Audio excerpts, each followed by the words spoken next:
Hello students, स्वागत है आपके अपने YouTube channel physics scope by Chetan sir. और आज मैं आपके लिए लेके आया most important MCQ from NCERT book for class 10th RBSC.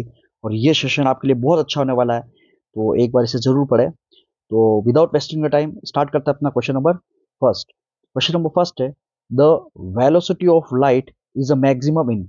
Velocity of light maximum कहाँ होती है? ग्लास के अंदर, वाटर के अंदर, एयर के अंदर और वैक्यूम के अंदर। तो आपको पता होना चाहिए कि जो वेलोसिटी होती है मैक्सिमम किसके अंदर होगी? वैक्यूम के अंदर। तो इसका आंसर क्या सही हो जाएगा आपके सामने? वैक्यूम।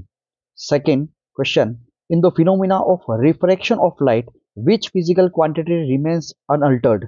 मतलब phenomena of refraction of light के अंदर किस क्वांटिटी में कोई चेंजेस नहीं आएगी? क्या फ्रीक्वेंसी में चेंज नहीं आएगा, क्या वेलोसिटी में चेंज नहीं आएगा, या वेवलेंथ में नहीं आएगा, या नन ऑफ दिस? तो इसका आंसर क्या हो जाएगा आपके सामने? फ्रीक्वेंसी। फ्रीक्वेंसी में कोई भी चेंजेस नहीं आएगा। तो आपको ध्यान रखना है यहाँ पर आंसर क्या होगा? Frequency. Next question, a beam of light is incident on a plane mirror normally the value of angle of reflection.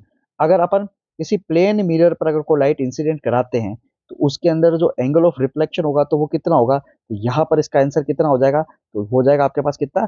0 degree हो जाएगा प्लेन मिरर के लिए। Next, the image formed by an object kept in the front of concave lens is always. अगर अपन concave lens की बात करते हैं तो इसके अंदर इमेज जो होती है वो कैसे बनती है?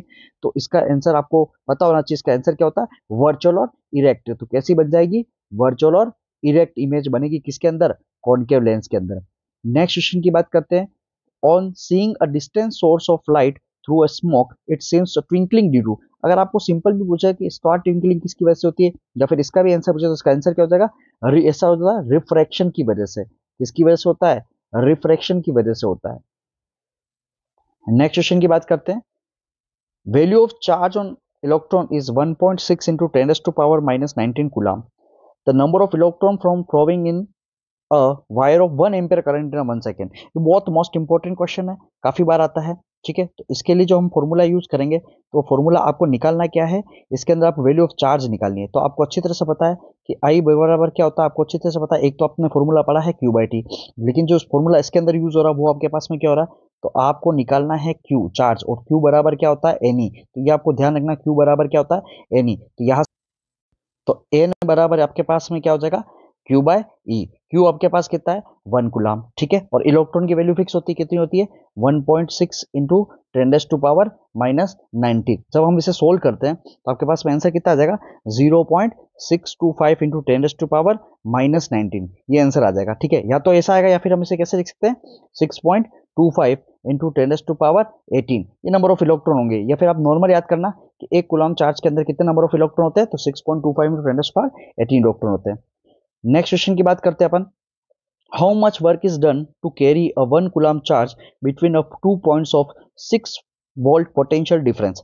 आपको वर्क निकालना है। ठीक है, अगर आपको वर्क निकालना है तो आपको अच्छी तरह से पता है कि V बराबर फॉर्मूला क्या होता है? पोटेंशियल डिफरेंस का फॉर्मूला होता है V इक्वल्स टू क्या होता है? W by Q। तो वर्क निकालना है तो W बराबर आपको सिंपल क्या करना है?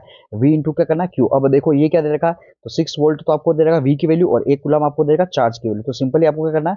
6 इंटू 1, आंसर कितना आ जाएगा? 6 जूल। तो इसका वर्क डन कितना हो जाएगा? 6 जूल। नेक्स्ट क्वेश्चन, बड़ा इंपॉर्टेंट क्वेश्चन है, the specific resistance of a conductor depends upon. देखो एक चीज तो होती है रेजिस्टेंस की बात करूं, ये स्पेसिफिक रेजिस्टेंस, दोनों में फर्क हो। अगर आपसे पूछता है रेजिस्टेंस किस पर डिपेंड करता है तो आपको अच्छी तरह से पता है, पहला रेजिस्टेंस डिपेंड करता है किस पे? लेंथ पर। दूसरा किस पर डिपेंड करता है? क्रॉस सेक्शन एरिया पे। तीसरा किस पर करता है? नेचर ऑफ मैटर पर। और चौथा किस पर करता है? टेम्परेचर। लेकिन ये किस पर करता है? रेजिस्टेंस। लेकिन यहाँ क्या पूछ रहा है आपसे? वो स्पेसिफिक रेजिस्टेंस, मतलब क्या पूछ रहा है? रो की वो बात कर रहा है। ठीक है, तो रो किस पे डिपेंड करेगा? तो याद रखना इसमें बिल्कुल आपको उलझना नहीं है, लेंथ नहीं करना, क्रॉस सेक्शन एरिया नहीं करता। ये किस पर करता है? मैटर ऑफ कंडक्टर पर। लेकिन अगर रेजिस्टेंस की बात करते हैं तो बड़ी वो लेंथ पर डिपेंड करता है, क्रॉस सेक्शन एरिया पे करता है। लेकिन स्पेसिफिक रेजिस्टेंस मतलब कि रो, और वो किस पर डिपेंड करता है? मैटर ऑफ कंडक्टर के ऊपर। तो इसका आंसर क्या हो जाएगा आपके सामने? Matter of conductor. Unit of magnetic field, वापस एक बार बहुत इंटरेस्टिंग और अच्छा क्वेश्चन कि मैग्नेटिक फील्ड की यूनिट क्या होती है? तो आपको अच्छी तरह से पता होगा इसकी यूनिट क्या होती है। तो उसकी यूनिट क्या होगी आपके पास में? टेस्ला। नेक्स्ट क्वेश्चन के ऊपर बात करते हैं, magnetic lines of force decide. Magnetic line of force क्या डिसाइड करती है? Size of the magnetic field, direction of the magnetic field, effect of the magnetic field. तो या फिर बोथ बी और सी। तो इसका आंसर क्या हो जाएगा? बोथ बी और सी। किस पे डिपेंड करता है ये? बोथ बी और सी, मतलब कि डायरेक्शन ऑफ मैग्नेटिक फील्ड और इफेक्ट ऑफ मैग्नेटिक फील्ड दोनों पे क्या करता है? डिपेंड करती है। Who discovered the relations between electricity and magnetism. मतलब इलेक्ट्रिसिटी और मैग्नेटिज्म के बीच में किसने रिलेशन डिस्कवर किया? तो आपको अच्छी तरह से पता है इसका आंसर क्या होता है, ऑरस्टेड। क्या आंसर इसका? ऑरस्टेड ने इसके बीच में क्या कहते हैं, रिलेशन बताया था। Next, frequency of domestic alternate current in India. AC की वैल्यू कितनी होती है इंडिया के अंदर? तो आपको बहुत अच्छी तरह से पता है एसी की वैल्यू कितनी होती है, 50 हर्ट्ज। तो इसका आंसर क्या हो जाएगा, 50 हर्ट्ज। नेक्स्ट क्वेश्चन की बात करते हैं, which of the following compound is use in black and white photography. Black and white photography के अंदर कौन सा कंपाउंड यूज होता है? एजीसीएल होता है, एजीबीआर होता है, एजीएल होता है, ऑल ऑफ दिस। तो इसका आंसर क्या हो जाएगा, एजीबीआर। ठीक है। Next question, which acid is produce by over stomach. हमारे पेट के अंदर कौन सा एसिड होता है? तो आपको अच्छी तरह से पता था कौन सा होता है। तो आपके पेट के अंदर कौन सा एसिड होगा, तो HCl। तो इसका आंसर क्या हो जाएगा, HCl हो जाएगा। तो आई होप आपको अच्छा लगा होगा। अगर ये सेशन आपको अच्छा लगा हो तो प्लीज चैनल को लाइक शेयर और सब्सक्राइब कीजिए।